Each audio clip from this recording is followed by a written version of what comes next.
weet nie. Dalk het elkeen reeds sy deel vir die dag gedoen.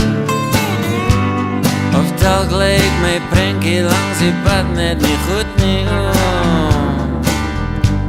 Maar sê